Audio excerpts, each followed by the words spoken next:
Hey everybody, welcome to HabNormals. We got a good show for you tonight.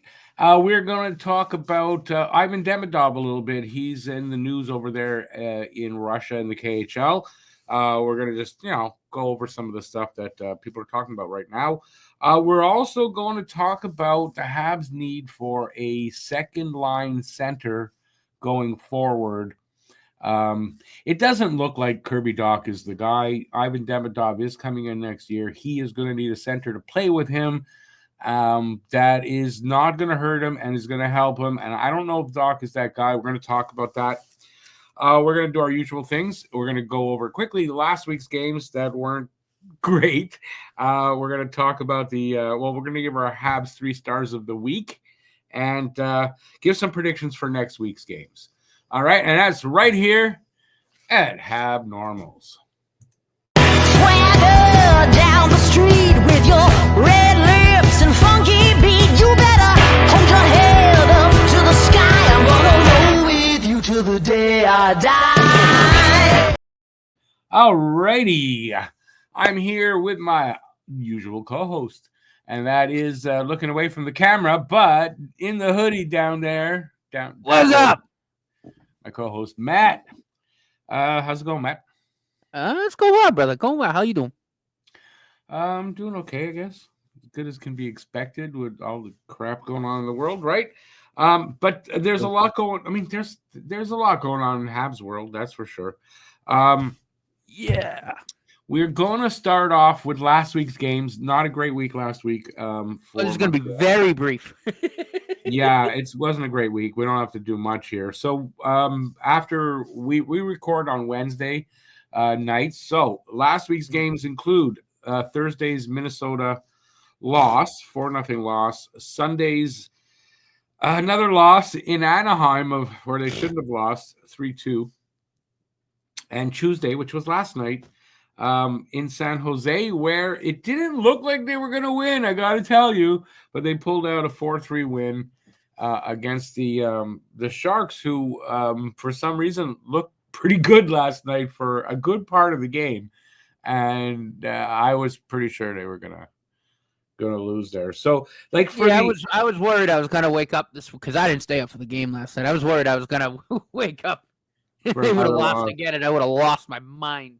I think there were points in the game where I was pretty sure we were going to lose last night, but they managed to pull it out. They had a bad start, and then the second period was better, and they just couldn't close it out. It seemed like, and then they finally did. But it's funny because Lane Hudson had a pretty decent game. I wouldn't say he stood out that much to me, but I mean, he's getting raves. And when you think about the game he was good last night. I thought he was good against Minnesota too. And look, that Minnesota game, I mean, they got goalie. Yeah, I mean, was anybody really? Holy Moses. Yeah, they did get goal. That's true. It was Marc-Andre Fleury's final game in Montreal. He is retiring after the season. So, yeah, he shut the door, and that was it. I mean, they weren't He wasn't giving up. Yeah, I guess I'm trying to picture the game. I can't remember it more than, we just couldn't do anything. But it's true. We were goalied by Fleury. Yeah, I mean, Lane Hudson was still everywhere trying to make things happen. It was no fault of his own. It just we couldn't score. I'm trying to remember. You're right. And it's funny when we get to the Habs 3 stars, and I was struggling with this. This actually made up my mind on the switch I'm going to make. All right. So against Anaheim, though, you saw that. You must have seen that game, right? Yeah, I don't want to talk about it. They were. I mean, they look like they're the better team. First, half of the game, and then it just fell apart. Oh yeah, second half they get. I don't know what the freaking hell happened there, but they lost 5 in a row. Thank God they won last night, but you got to put those games behind. They got to just forget about those games, and it's a tired team. You can see that they're tired. You can see it last night. They're a tired team, and they need that break that's coming up. Absolutely. I just hope they can. They got 3 games left as we're recording. I just hope they can win 2 of those, to be honest. Although I'm not, when we get to the predictions, you'll see I don't know if they'll win 2, but I'd like them to get 3 points out of the 3 games that are coming up. That's for sure. That'd be cool. So I think in all 3 games, besides Lane Hudson, who was good last night as well because he was facing off against Celebrini, there was definitely some motivation there. I don't know. They're really good buddies, by the way, if you didn't know that. No, I know that. From BU, like, they're really good friends. But, I mean, the team itself was, I don't know. I'm hoping last night's game kicked them off into, a better, I don't know what the word is I'm looking for. It's not frame of mind, but just into, I don't know, playing better, I guess, for those 3 games that they have until the break for the 4 Nations. But, I mean, this last week was just, disappointing. I don't really want to talk anymore about it, to be honest with you. No, me neither. I'm good. Yeah, right? Oh, Jesus. All right, so that's going to move us into our 2 main topics of the show today. And the first one is Ivan Demidov. Ivan Demidov, I'll see if I have this. I actually don't. Oh, yeah. So Ivan Demidov was the KHL Rookie of the Week again last week, and he set a KHL record with his 7th Rookie of the Week title for the season. He also set another record. I don't have. Was that Kovalev that you had in that? Is that Kovalev? Oh, it is. I wonder why they have Kovalev together there. Did he tie Kovalev? I wonder if he tied Kovalev. I don't know. I have no idea. It says sets a KHL record. So did he beat Kovalev's previous record? I don't know. Yeah, I don't know why Kovalev. I didn't even notice that, but I don't know why Kovalev is there. So hey, listen, there's a good thing. If you know why Kovalev is in that picture, let us know in the comment section because we're definitely curious about it. All right, so he is having an amazing season. His other record that he set last game that he played, he's the new KHL under 20 points in a season all-time leader. He passed Kirill Kaprizov by a point with 43 points in 51 games. Kaprizov had 42 and 49. But the thing is here, Demidov has 17 more games to play. He's going to destroy that record. Oh, yeah. I mean, I don't know. How is that Kaprizov, like, Kaprizov did it in 49 games. Did they play less games? Because it's going to be 68 games for Demidov if he gets into all 17, which he should. So I guess because he was a rookie, Kaprizov, but still, he's going to smash that freaking record. That's crazy. Oh, God, yeah. So I don't get it. I don't get how that's possible, but yeah. And he's a Montreal Canadiens prospect, which is crazy to think about as well. So, Demidov, sorry? Oh, no, I was saying, oh, yeah, and it's, also crazy that him and Lane Hudson are going to be on the same team next year.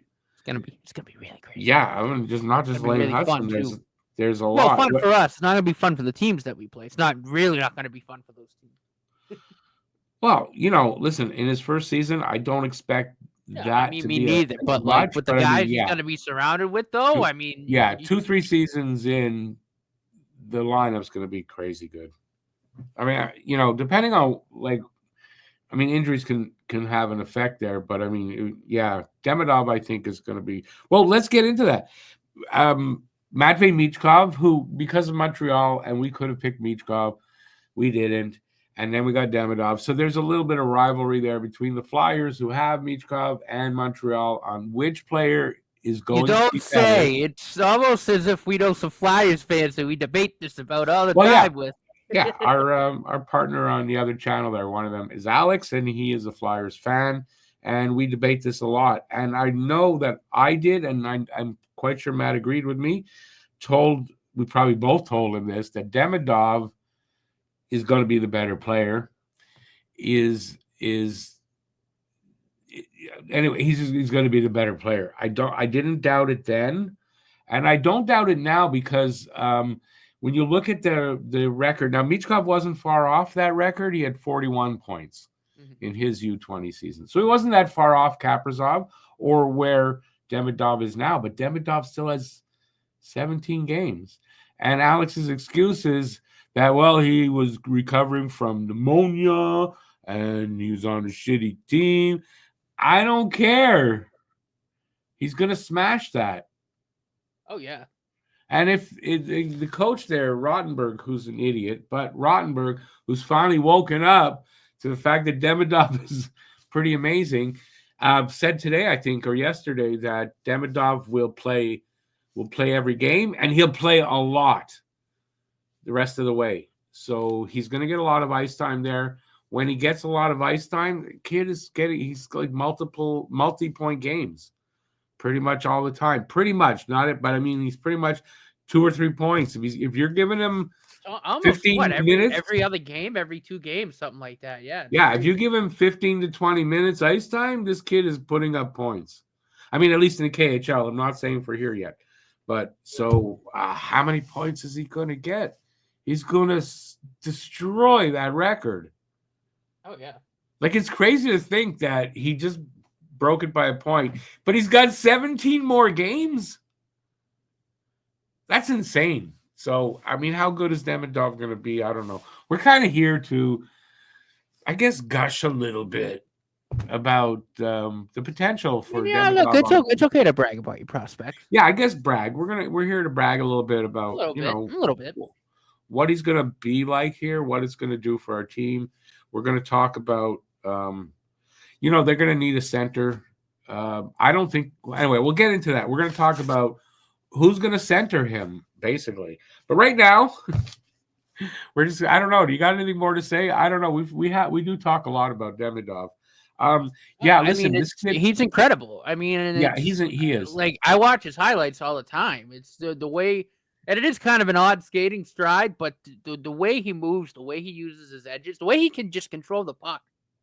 Like, seriously, like it's mesmerizing the way he can control the puck and just get to his spots. And the way you were saying, the way he uses his edges, they say he's got a weird skating style. Some guys will say, well, it won't really help him long term in the NHL. And I'm sorry, I don't know. I think that skating style is exactly what makes him who he is. Yeah. Right? You see a hell of a wrist shot, too. Hell of a wrist shot. No, I know that.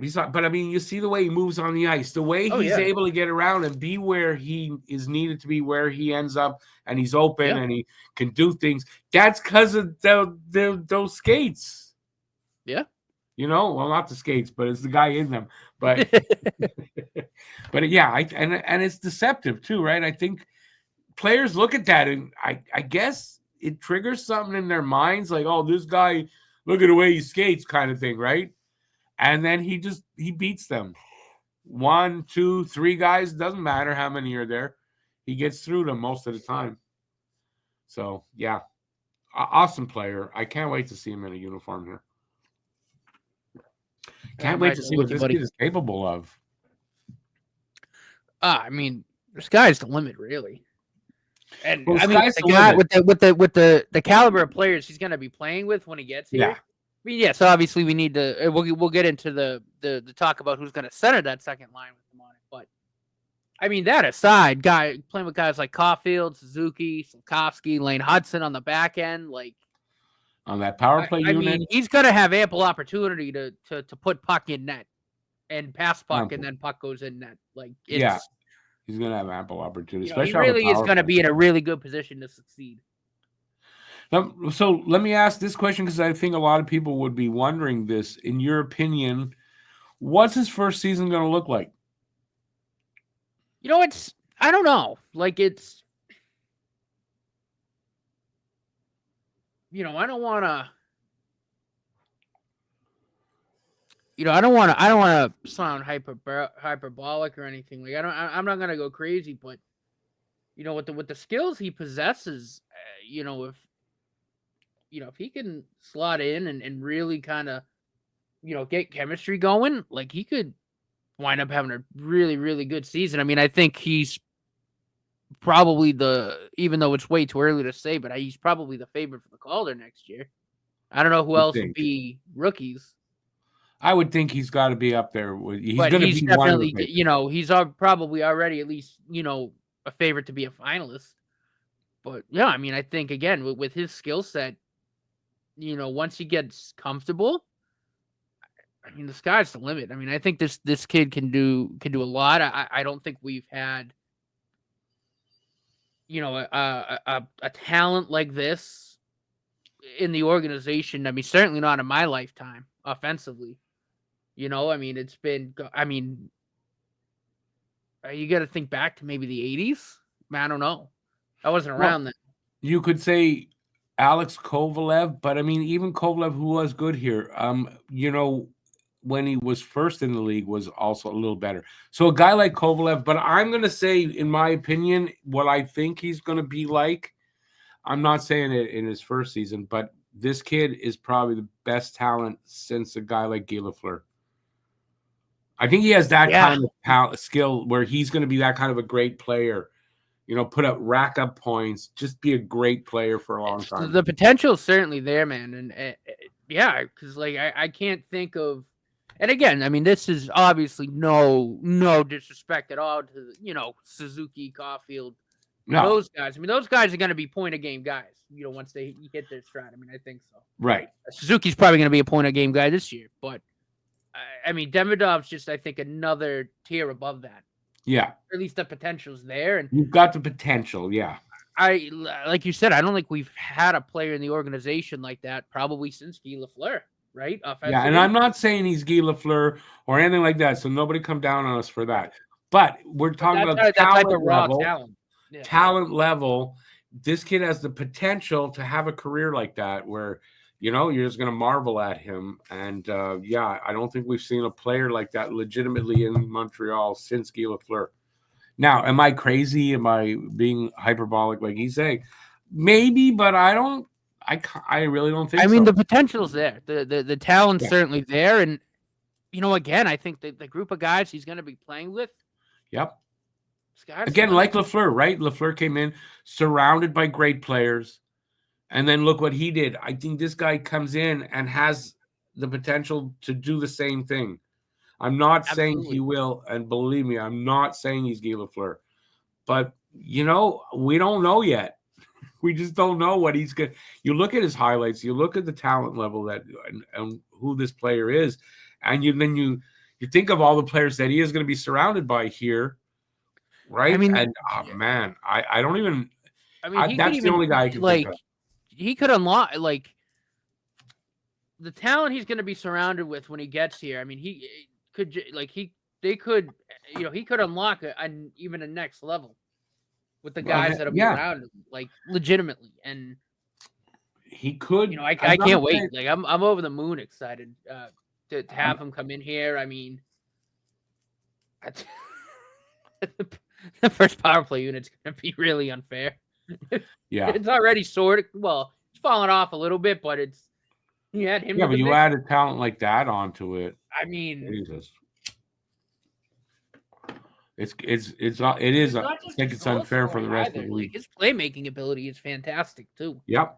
I think he's a better playmaker than he is a goal scorer, but I mean he does both. So well. No, I mean he does at a high level, and again, I think having someone like that to play 5-on-5 on a line with Patrick Laine again too will keep Patrick Laine going. And I know Patrick Laine is kind of not really been that good the past probably week and a half, but again, I mean I don't know how much of that is just maybe he's just not getting.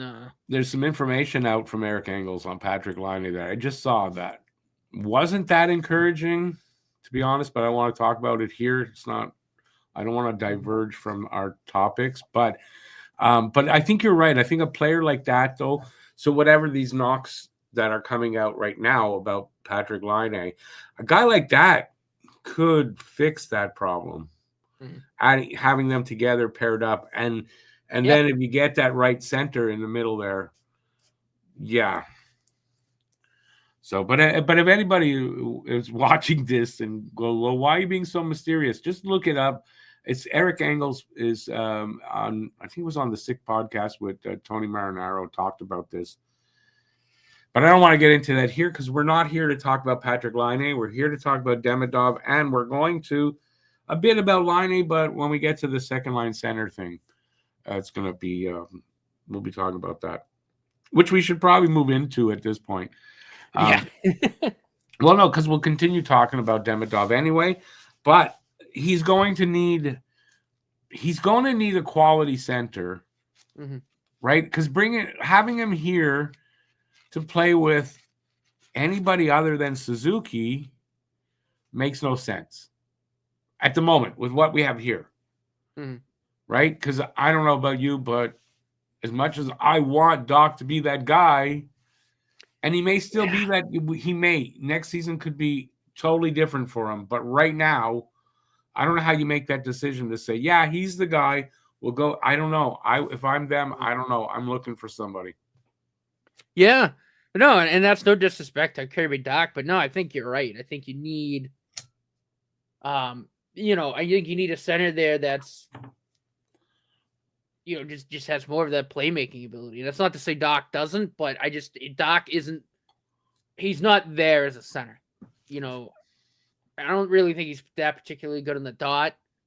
You need a center there that's going to win draws, that's got a bit better playmaking ability, that can really find guys like Laine, like Demidov, open where they need passes. I think for me, Kirby Doc's game, the way he plays, I think is better suited to play on the wing. And I have said that a little bit, which is where he might end up, yeah, or third line center. I mean, he's going to end up one of the two. But yeah, no, I definitely think a bona fide second line center should be on the priority list, probably for the offseason, unless they want to make a push. I don't know, but well, I think it's. I mean, it's kind of well known that is probably going to be a priority for them. It's been based on, does Doc prove to them that he's the guy or not? Right. I don't think he has yet. And they're getting to crunch time on that, right? Because there's going to be opportunities in the next 2 weeks. By the way, the break, there is no freeze on rosters. But basically, I think if deals are made, they're not going to be announced till after the tournament. So that's what so they got to make a decision, because teams are going to be this year, especially, probably making deals well ahead of the deadline, or at least leading up. I know from what I'm hearing, a lot of experts kind of think by deadline day, most things are done already. Most of any of the big deals are done, and it's going to be small deals done on deadline day. So they have to make up their mind, kind of like, right? There's 3 games left till the break for the Four Nations tournament, which is, as a matter of fact, next Wednesday. We're recording on Wednesday. It's next Wednesday is the first Four Nations game. So they're going to try to make a deal. I mean, they are. So here's the notes I got. They need a potentially elite center for Demidov, because I don't care what you think of Demidov. This kid is going to be elite with the potential, and don't come down on me when I say this, he's potential. Oh boy, that freaked me out. Ad block just popped up. I thought I lost everything here. All right. With the potential to be generational. And I don't think he is, but I think he's going to float somewhere around there if he reaches his potential, like he hits his ceiling. So don't come down on me about me saying he's generational. I'm not saying he is. I'm saying, but this kid, we don't know. By the end of his career, we could say, wow, he was. So we don't know. So they need an elite or potentially elite center to center him. And also, I don't think they're going to be a contender. If the Habs want to be a contender for a cup, I don't think they're a contender without an elite second line center as well. No, absolutely not. Right? So here I ask, is Kirby Doc the guy? I don't really think so. And we'll try to come up with some potential trade targets. There's one already out there that is being talked about. for him. So that's what we're going to talk about for this issue. What do you think about that? What I just said about Demidov? Yeah, no, I mean, you do need that bona fide 2-seater to unlock them, and yeah, I mean, I don't want to see Demidov coming in and playing with like Dvorak, who won't be here, but no, God, no. Right? No, I mean, you're right. Right now, I mean, Suzuki's really the only center I want him to play with. He's the only guy here that I would, but I don't think. I mean, they're not going to. I doubt Demidov's coming in and he's a first line winger on day one. I don't think so. We had Treg Wilson on a couple weeks ago, and I kind of agree with him. He'll probably start on third line For like a game, and then they'll go, "Whoa, you got to play top 6." No, I would think more. No, than it'll that, probably be a couple, maybe a week, couple weeks. Yeah, like let him get acclimated to fine. the game, to the league, to the size of the rink, and all that, without putting any undue necessary pressure on him. I think so. But once he's, I mean, I would think before the end of the season for sure he's on that second line. I'm not sure where I was going with that, but we need to get someone who can play with him. Kirby Dach, as we just said, and I think everybody out there, you can let us know what you think in the comments, would agree with us at this point right now. He's not the guy. They don't generate enough offense out of off of line 2 right now with line A and Newhook, and they're just not. And line 2 needs to generate. I think the number is around 75 goals for the season. It's like a minimum. You need 75 to 100 goals from your line 2. Your line 1 needs to get you 100 to 125, something like that, from what I've been reading lately from someone who actually I really like. Right now, it does not look like we're going to get that, even with line A on there, with Dach as the center. Yeah. No, I agree. He's just. Yeah, and again, it's no disrespect to Kirby Dach. I love Kirby Dach a lot. No, there's no disrespect. He's just not. He's not that caliber of center you need to be playing in the top 6. We're talking about we're being businesslike here because they're going to be businesslike thinking about it. So we're being businesslike, right? Right. You have to be like that. It doesn't look like Dach's the guy. Options for Dach: wing, drop him back in the lineup to third line. That's the potential for. I think that's what we're going to see from Dach. Let's get right into it. And there's a potential, there's a rumor out there anyway about somebody the Habs are interested in. I did hear, by the way, yesterday, Zegras, it's not who we're talking about right now. Apparently, Montreal's still interested in Zegras. So let's get that one out of the way. I don't know if he'd be a center. I'd want to play second line either. Okay, now here's the other.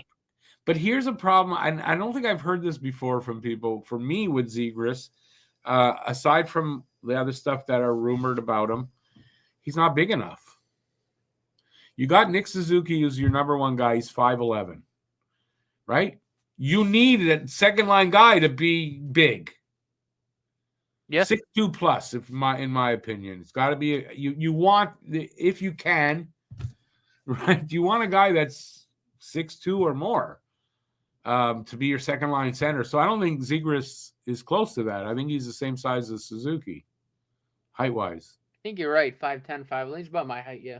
Yeah. So anybody thinking Zegras, now Zegras could come here, I guess, play on the wing, fine. But I don't think that's what they'd be interested in him for. And I don't see where the interest would be from the Habs. Now it's a rumor, so it doesn't mean it's actually true. And I'm skeptical about that. Yeah, no, I mean, there's other reasons. Like, I've never been a fan of his game. I always thought he was a bit too showboaty, and kind of sort of like, I mean, he doesn't really try in the defensive end. It doesn't seem to have that character that they want in players here. And listen, I don't care who you are. If you don't see the results of having players that have character, I don't know. I mean, sure, there's games where they're not very good, but in games where they shouldn't win and they do, you look at their work ethic and the second efforts. I mean, that's what they're talking about. I don't know. You're going to get that from Zegras, but again, I don't know a ton about. Like, it's not like I follow Zegras' career, but I do think we need a bigger guy. Yeah. I think that's important there. So there's a rumor out there for this guy here, Dylan Cousins of the Buffalo Sabres. I don't know his height, but I do believe he is not a smaller guy. He is. Yeah, look it up. The problem though in the Dylan Cousins, like I'm fine. I like that idea. I would give it a go. I know there is a little bit of risk there, but I think maybe 6'3", 182. Yeah, so there he might be a little bit underweight for 6'3", but he's also still young, so that he'll get 6'3". Yeah, and he's 6'3", so he fits the bill there. So it makes sense. Yeah, I like that. The thing about that is it's the Buffalo Sabres. Are they going to trade in their division a guy like Cousins? That's what I don't know. And I guess it depends on who goes back to them. So I don't know what that would be. And who was I talking to? It was Alex, I think, earlier in our chat group. And he said, well, Doc might be the guy going back if you're going to trade for Cousins. What do you think on that?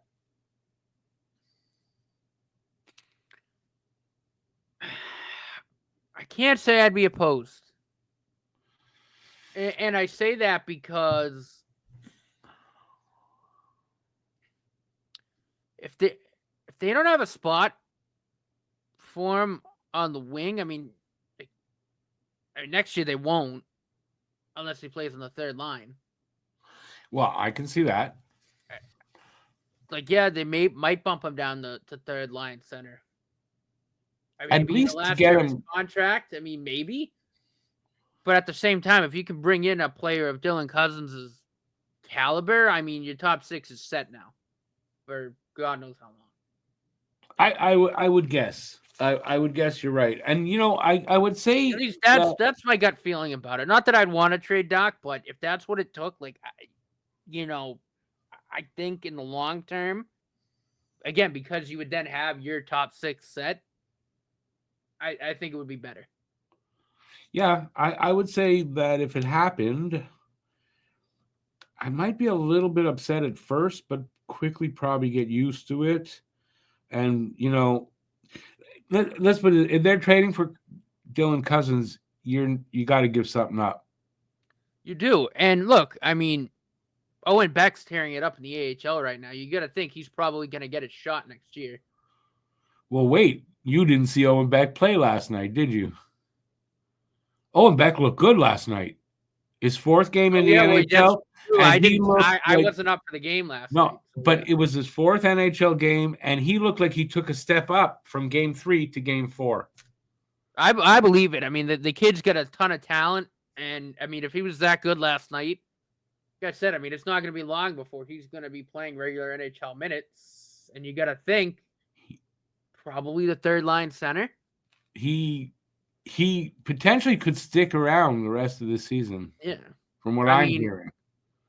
He potentially could, especially as we're getting closer to the trade deadline. Somebody's going to move out.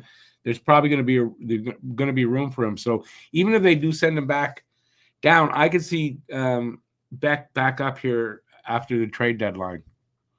But no, he looked good last night. He almost scored. I got to watch the highlights. I haven't watched the highlights. I thought he scored last night. The game was late. I had to get up really early for work. No, of course. So. But he almost had a goal last night. He was physically, I wouldn't say dominant, but he was good. But he's got good size on him. He's what, 6'2"? Yeah, 6'2". He's got what, 6'2", 190? Yeah, like he's not small. He's got good size. Yeah, and he used it last night. He played a game very similar to, I want to say Galley. He worked hard along the boards, gave that second effort, and won battles that you didn't look like he was going to win, and he still, that second effort, and he came out with the puck. Like, I was impressed with him last night. And I can't say that for the 3 games he played before, like 2 this year and 1 last year, I think. Mm-hmm. I can't say that he impressed at all in those first 3 games. He impressed last night. I mean, the announcers were talking about it, what a difference in him.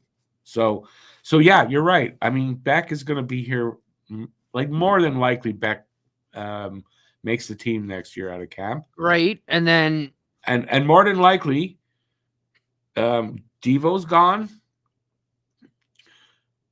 Maybe Armia, probably, and probably Evans. yeah, It looks like, especially if Montreal's not in the mix for the playoffs, if they don't think they're making the playoffs, I think Jake Evans is getting moved at the deadline. I could see it. As much as it pains me, I can see it. Right? So there's But going to talking be about Armia centers. too, it's like you got Emil. I mean, Emil Heineman's going to be back any day now. Yeah, I don't know. Have no updates on Maybe that. right after Don't the ask. break, but he should be back soon. Yeah, he's got to be back soon. And he's he's on the big club for the foreseeable future. I mean, I don't, you know what? Like he's been so good this year in his role. Like, yeah, for sure. I don't know why I brought up Armia. He's not a center, so I don't know why I brought that up. But Devo's gone, and probably Evans is gone, so they need two centers. If you're bringing in a guy like Cousins, and you need two centers, that's why I say Doc can easily be shifted to the third, and Beck starts his first season out as fourth line center. I don't think there's anything wrong with that. no, I can see that being the case. So I don't know that Doc is going to necessarily, it's probably unlikely that we're making a deal with Buffalo, though, right? For players of that caliber, it's probably unlikely. But I think on the other hand, though, because Jake Evans, like Kirby Docs makes more than Jake Evans, and he'd probably make more than Jake Evans if Jake Evans resigned.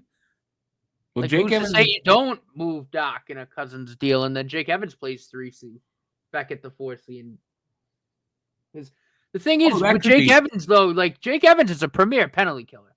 I mean, yes, he really is. I know, but the problem with Evans, and this is what I'm hearing from good people, so it's not me, is term. Yeah. And he's probably going to want the security of a longer term deal. Like if he can get 7 years, he's going to want that. Mm-hmm. And he got 8 with Montreal. That's probably what he wants. Even though he's on the older side, but it's term. And like I've been saying, they're saying 3-4 years is fine, but if he wants more than that, that's going to be a problem here. No, and I can see that. Because you got to think too, right? I mean, Michael Hage is going to need a center spot, right? Yeah. Right. So signing Evans to something that's too long, not for you only, but when you got to trade him, if he's got too much term, you're not going to be able to. Right. Right. So, but if he doesn't, then, in 2 years you could move him easily, probably at that, right? But not when he's holding another 5. Right. So, so it's a thing. I don't know. Evans may want to stay. I don't know if he wants to give up any security for his family, though, if he can get it. Yeah, it's a good point. Like I said, I mean, I could see that happening. Again, as much as it pains me because I love the kid, one of my favorite players in the league. But yeah, I mean, at the end of the day, I mean, he's what, 28 now? That's the thing. I don't think people realize it, that he's 28. Yeah.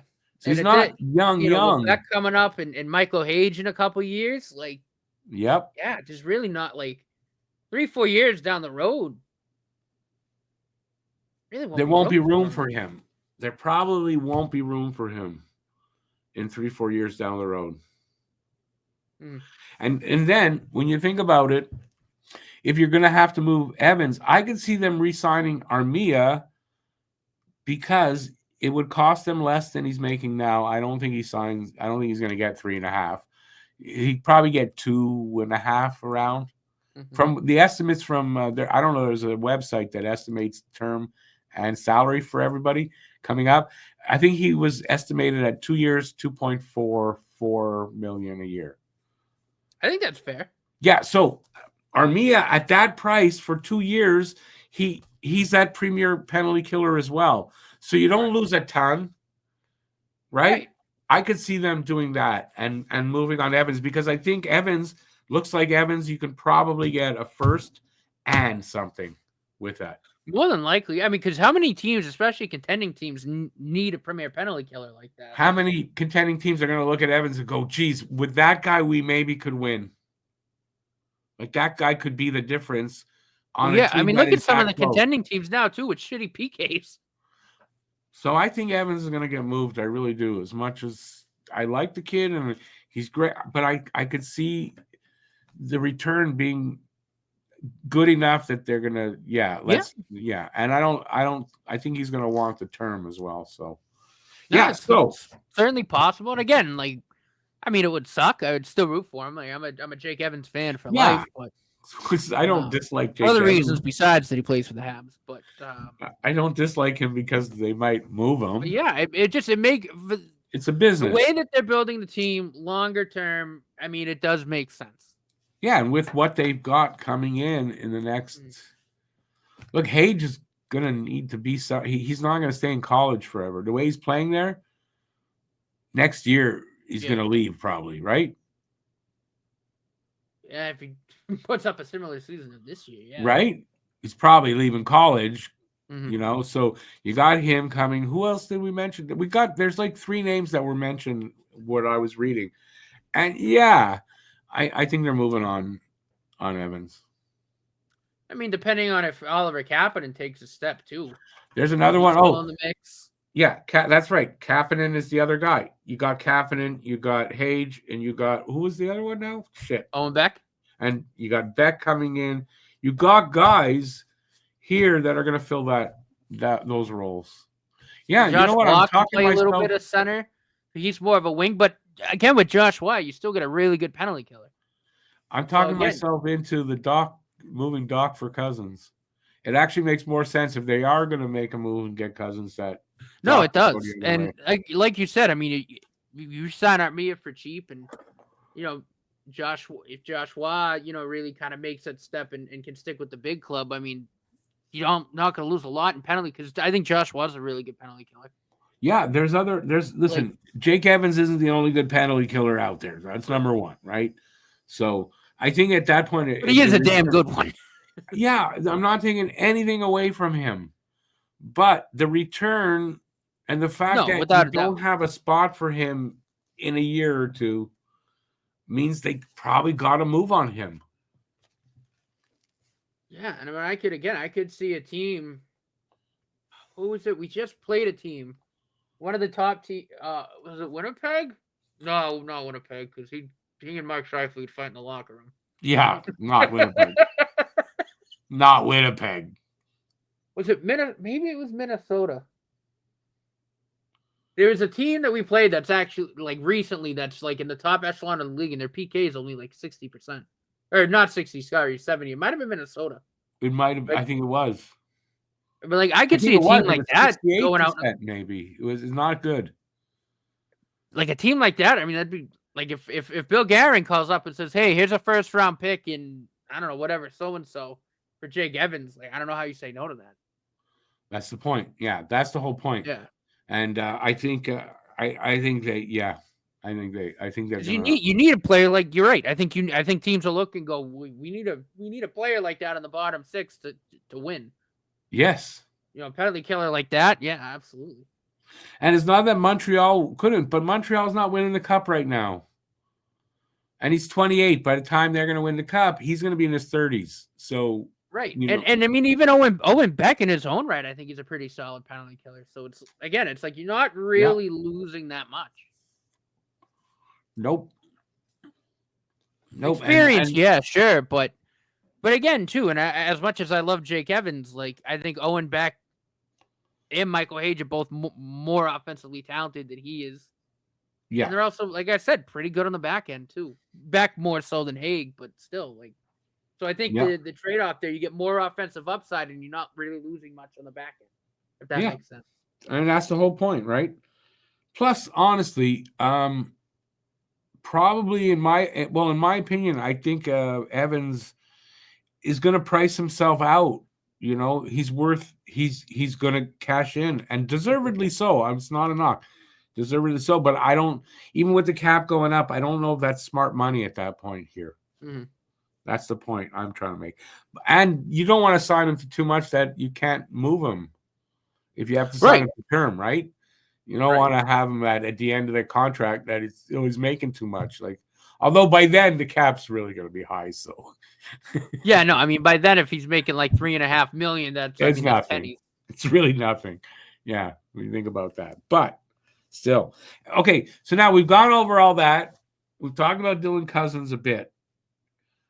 Is there anything about him that particularly would stand out in your mind? Because I don't know the kid that much, and I haven't seen a lot of Buffalo. You guys, you younger guys, seen more varied hockey games than me. Is there anything about his game that you could say makes you think that he'd be the right guy to pair up with Line and Demidov? I mean, he's great in the dot. He's got really good vision across the ice, really good shot. And I think he's an underrated passer. Like I just think he's, in all senses of the words, I think he's an upgrade over Kirby Dach. And you're only, I mean, size wise, 6'3", 6'5", it's You know Kirby what I Dach's mean? not And I 6'5". think Dylan Cousins is also a better skater. Doc is at most 6'4". I think Doc is 6'3", so same size. Yeah. So, yeah, and I think Cousins is a much more skilled offensively than Kurt. And again, that's just in terms of like points, right? Like I think he's got a better shot. He scores a lot more.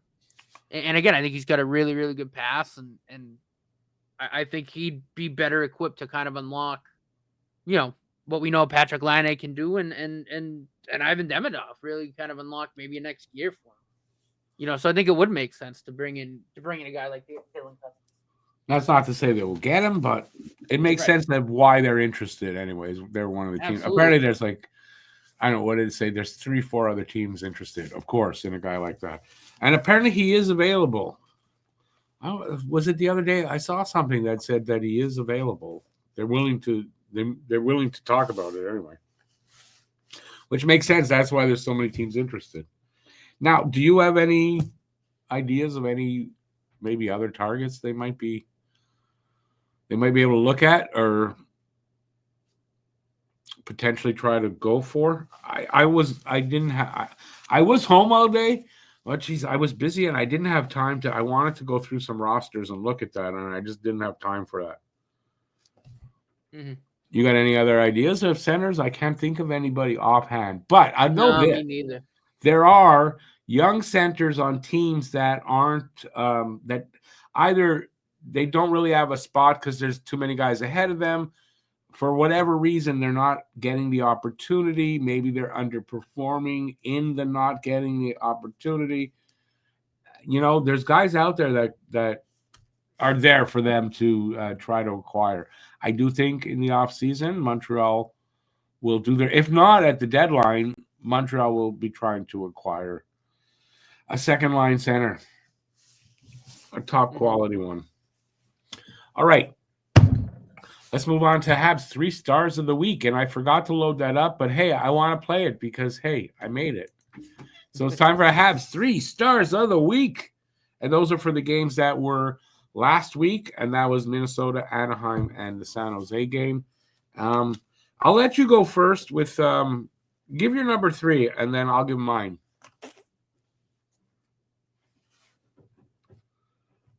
Only because, honestly, I can't really think of anybody else that I'd put in the stars besides Lane Hudson, and he's my first star. Pop out, whatever. I don't give a shit. But I think for my third star, because, I haven't watched highlights, but you were very impressed with him.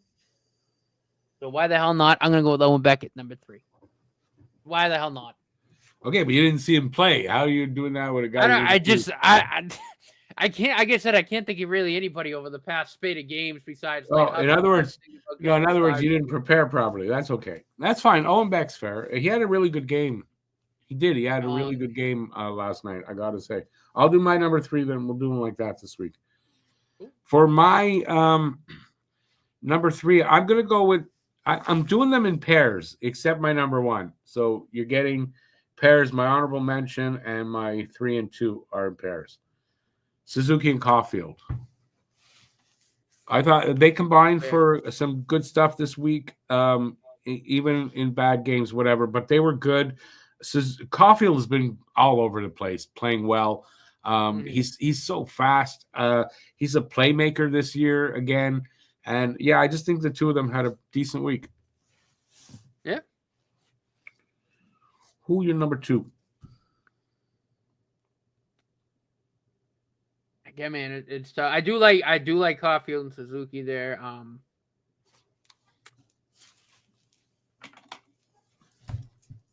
Yeah, again, it's tough to really think of anybody. Want me to go? And then you can think. Yeah, I mean, the only other guy that besides those two that kind of comes to mind, maybe Alex Carrier. I think he deserves a little bit of love. I mean, oh no, I think that's a good one. Carrier. I think overall, I think he's been really, really solid since we solid, acquired steady. him. And then I think every time I watch him on the ice, like I don't really ever see him doing anything bad. I think he's always in position. He's playing the way he needs to play. I like Carrier a lot. I really. Yeah, really he doesn't make a lot of mistakes. That's a good point that you bring up. He doesn't make a lot of mistakes. Like when you're watching the games, you don't hear, oh, whatever about him. It's usually you hear about him. It's because he did something good. Or he's a great skater too, man. I didn't realize how good of a skater he was. He can moves really, really well. They did their research in finding that trade. They did it well. Okay. My next two are they hooked up last night for, I think, 2 of the goals. Doc and Newhook. They were good last night together. Yeah. Yeah, no, I like both those players a lot. I mean, again, right? I mean, who knows? Maybe maybe that's a third. Maybe they're in the third line together next year. I mean, yeah, that's a really big possibility. Guys have shown too that they have chemistry. I mean, I think that's they do. Definitely a possibility that they both shift down next year. But yeah, they were good last night, and I think in another one of the games, I don't remember which one. Probably Anaheim because there were no scoring against Minnesota. So, yeah, the last couple of games, they've been pretty good together. So, yeah, they're my second. Newhook's still so fast, too. Oh, my God. He is. He fucking flies. Doesn't use it enough in that he's not. Right. He doesn't use it enough to break away from a guy. You know what I mean? Right. Like when he doesn't pull away. Now, from a distance, when he's trying to, he's great that way. And I don't know why he can't break away from the defender or the guy chasing him more often. Right. No, I agree. Drives me up a wall sometimes, but I agree because, yeah, I mean, he's got that type of speed. Yeah. I mean, it's crazy how fast he is. I don't get it. But anyway, listen, he's still young and developing too a little bit. So. Oh, yeah. All right. Who's your number one? I mean, like I said, it's cop-out, but again, I think even in the Minnesota game, he was all over the place trying to make things happen. And he was good last night. I thought he was fine in his own end. I got to go with Lane Hudson again. I just think he's been, even though we did kind of go on a pointless streak, I know he got an assist last night. Like, he's still been everywhere trying to make things happen. He was the best Hab on the ice last night. And I still think he's been pretty good in his own end. I mean, again, he's gonna make a mistake every now and then, but I think of course he's still been one of our best players. Like, I saw the card, with all the metrics for the game. He was the best Hab on the ice last night by the metrics. Yeah, he was. So yeah, me too. I have Lane Hudson for number one. I didn't, in talking with you before or early in the whatever, you changed my mind. I had him as the honorable mention, but I forgot he was all over. It's right. The Minnesota game, he was probably the best Hab on the ice. Oh, and without a doubt. Last night he was great last night again. Mm-hmm. So yeah, Lane Hudson, I got that. You got an honorable mention? Yeah, throw in Suzuki Caulfield. I do like that. Again, I think honestly, the two of them have been very consistent this year too. Yeah. To be totally honest, like they've been look at doing their numbers. Like, look at their numbers. They've been one is a point a game guy, one's just behind. Yeah, I mean, they've been super consistent. I mean, they're, again, two players that I think are going to, for the next decade, dozen years, are going to be a really dynamic duo. And, I'm glad they're on the team. I know they're best buds, and the chemistry is there. And they've been very consistent. They've been doing, both sides of the ice. And, I love those guys. I want to tell you, I just thought of something. Another reason why I wouldn't get Zegras. Why? I wouldn't want to mess with that relationship. Right.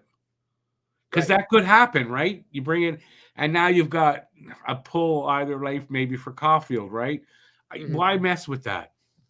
Right. No, it doesn't make sense. It doesn't make sense to me. So, yeah. Okay. My honorable mention, again in pairs, Armia and Evans. They 2 games in a row with a shorthanded goal between them, and they just for their shorthanded play have been fantastic. I mean, they're honestly 2 of the premier penalty killers in the league. Yeah. I really believe that. And a great combo. Fantastic. And I'm telling you, if I'm a team that's trading for Evans, I might want to get Armia along with him and have those 2 together going forward. They've got a really good chemistry when it comes to on the PK. Yeah, I mean, I feel like too when they're both on there, there's at least 1 or 2 short-handed bids. Because one of them will block a pass or a shot up near the blue line, and then it's a 2-on-1.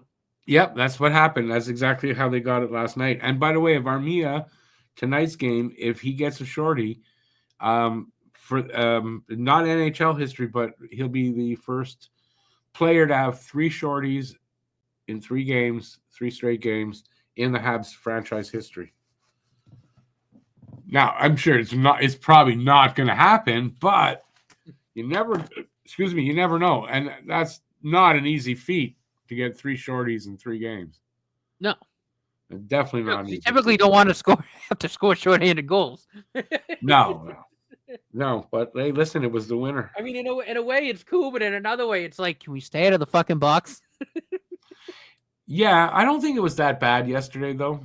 No, but no, I mean, then that was more or less just a joke. But you know what I mean? Yeah, but it wasn't that the penalties weren't that bad. But yeah, stay out of the box, and but yeah, you don't want to have to score short-handed.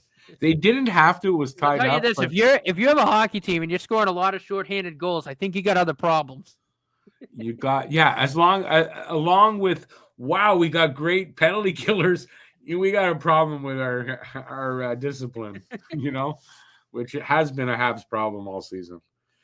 All right, so for the last part of the show, we're going to give predictions for next week's games.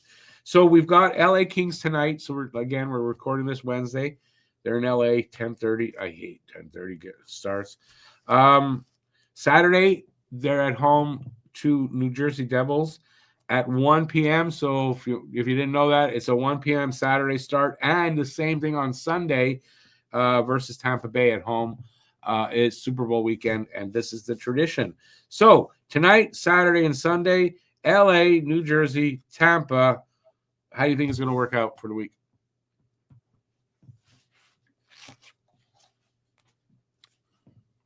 I'm going to go with 2-0-1. I'm going to be a little optimistic.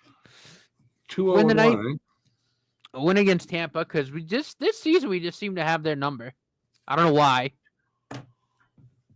We just seem to have the Lightning's number this season, and then probably another OT game against the Devils. Because we seem to go to overtime against them a lot. Do we?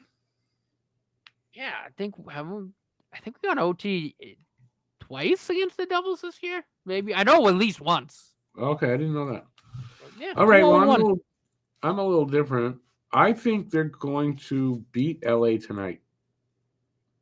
Oddly, I think they're going to beat LA tonight, even though they can struggle against LA. But LA is kind of not playing well. The only thing bothers me about that, and I think this could throw my prediction off, is they're not playing well because Drew Doughty's been out of the lineup for the whole year. He's back. They beat Carolina, and he's back in the game tonight. So I worry about that. One of the reasons they're not scoring a lot has been Drew Doughty, and their power play hasn't been great. So he's back, and I worry about my prediction, but I'm still going to say they're going to beat LA tonight. I think they lose to the Devils. I just think they lose to the Devils. I don't know. Well, the last game we just played them not too long ago. I don't know. The Devils just looked so much better than us. Yeah, we still went to overtime. I know. I get it. I just don't. I think the Devils don't want to go to overtime. I can see that game also just being a loss. I'm in agreement there. I just think it's going to be a loss. Now Tampa. I think it's going to go to overtime, but we're going to lose. Why? Tampa's playing better, I think, lately. I think Tampa's going to make that wild card spot. I think it's going to be Tampa in that the last wild card spot in our division. I can see that. But I like that overtime prediction because, like I said too, I think are we 2-0 against them this year? I think so. So I just we kind of have. That's what I mean when I said we kind of have their number for whatever odd reason. I don't know. I just think we're going to take them to overtime, but lose in overtime. So I have them going 1-1-1, I guess, for this week. That's what I got. All right, you got anything to add before we take off? No. It's a good show. Thanks for watching, everybody. We appreciate it. And go Habs, go. Let us know in the comment section. Give us your predictions as well for the games if you want in the comment section. I will answer or at least give you a heart to let you know that I did read it and I did see what you got there. So please do that. And that is it. We'll be back next week. I believe it is the start of the Four Nations face-off. But I think there's potential that we're not going to do the show next week. But if we do, we'll be talking about the Four Nations tournament. And so we'll go from there. I think the week after that, I don't know. We haven't decided yet. But we should be back next week to talk about the Four Nations tournament. Till then, thanks for being here. Thanks for watching. We really appreciate that. Leave any comments about anything you want in that comment section. All of our podcasts that we do on both channels, all the links are in the are in the description. Please check them out. And that'll do it. Till next time, stay safe out there. Peace out, y'all, and have a great week. And we'll see you next week. Later, people. All right. Ciao, everybody.